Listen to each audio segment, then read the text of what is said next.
Hello everyone. Today నేను చేస్తున్న recipe వచ్చేసి మునక్కాడ ఆవకాయ.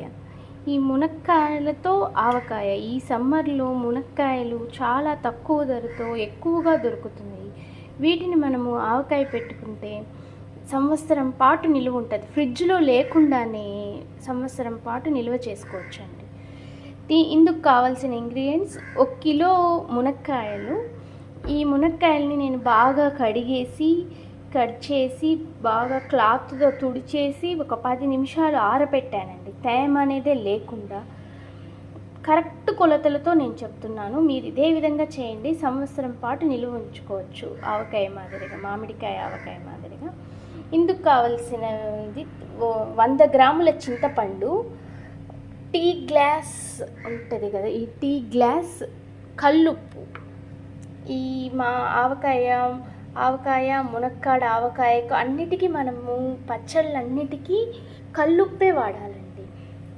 కల్లుప్పు 1 గ్లాసు, కారం మిరప్పొడి 1 గ్లాసు, తాలింపుకు వెల్లుల్లి, ఒట్టిమిరపకాయ. ఇందుకు కావాల్సిన ఫస్ట్ రెడీ చేయడానికి మనం పాన్ పెట్టి ఇందులో 250 మిల్లీగ్రాముల నూనె వేసుకోవాలండి, శనగ నూనె. ఈ పచ్చళ్ళన్నిటికీ శనగ నూనె వాడితేనే బాగా టేస్ట్ అండి. 250 మిల్లీగ్రాముల శనగ నూనె. ఆయిల్ హీట్ ఎక్కాక పోపు దినుసులు వేసుకునేసి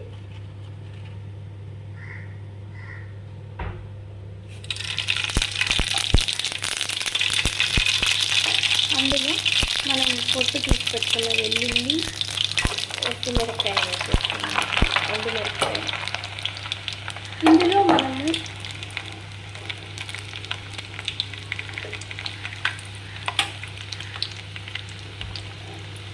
బాగా తుడిచి ఆరబెట్టుకున్న మునక్కాడలు వేసుకున్నాం ఈ ఆయిల్లో.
ఇలా మునక్కాయలు ఒక పక్క వేగుతూ ఉన్నప్పుడు మనము ఒక పక్క చింతపండు 100 గ్రాములు తీసుకున్నాము కదా, ఇందులో ఈనెలు లేకుండా గింజలు లేకుండా అన్నీ తీసేసి నానబెట్టేసుకున్నాం చింతపండును. అలాగే కల్లుప్పు, కారం అంతా మిక్సీ పట్టుకున్నాం ఒకసారి.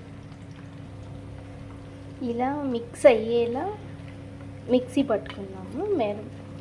మిరప్పొడి, కల్లుప్పు, అలాగే చింతపండు కూడా ఇట్లా ఈనెలు లేకుండా బాగా నానబెట్టేసుకొని దీని గుజ్జు తీసుకున్నాము.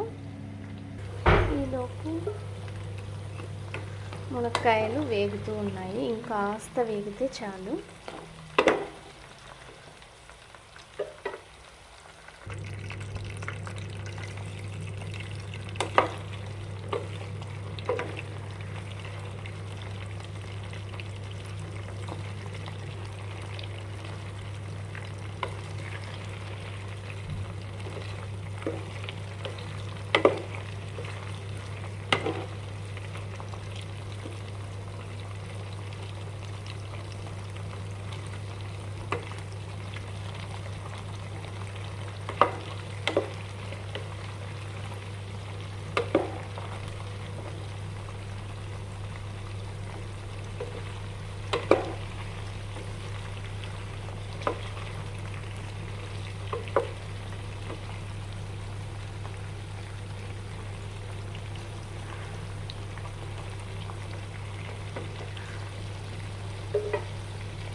ఇలా వేగాక స్టవ్ ఆఫ్ చేసేసుకుందాం.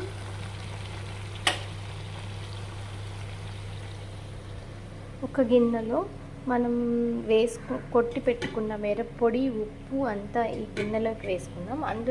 మనం ఇలా చింతపండు గుజ్జు చేసి పెట్టుకున్నాం కదా, ఇది పక్కన బాండ్లీ పెట్టి ఇది వేడి చేసుకున్నాము. బాగా ఉడకనివ్వాలి చింతపండును, చూపిస్తాను.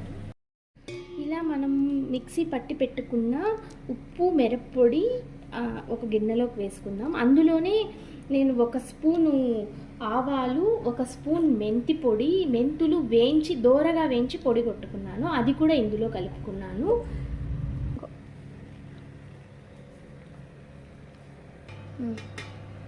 అందులోనే మనం ఆయిల్లో వేయించుకున్నాం కదా మునక్కాడలు, పోపు పెట్టుకునేవి, ఈ ఆయిల్తో సహా మునక్కాడలు అన్నీ వేసేసుకున్నాను.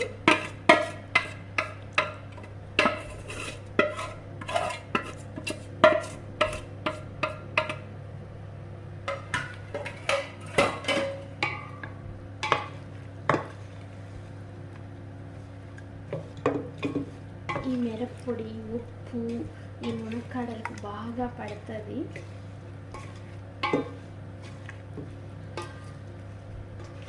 ఇవి ఇలా అంతా ఊరుతూ ఉంటాయి. అంతలో మనం ఇంకో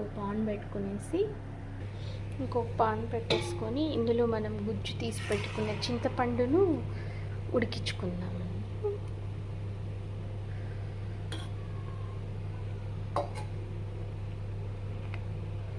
ఈ చింతపండును ఒక చిక్క పసుపు,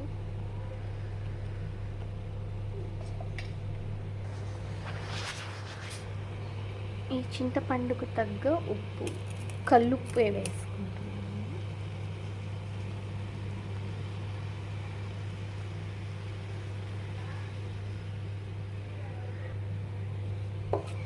బాగా ఉడికించుకున్నాక ఈ చింతపండులో నీరంతా పోయేసి కుత ఉడికేటప్పుడు, గట్టి పడేటప్పుడు అందులో కలిపేసుకుందాం.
ఇలా చింతపండు ఉడికిపోయిందండి, ఇంకా చాలు. ఈ చింతపండు గుజ్జును ఈ మునక్కాడలు మనం కలిపి పెట్టేసుకున్నాం కదా, ఇందులో ఈ చింతపండు కలిపేద్దాం.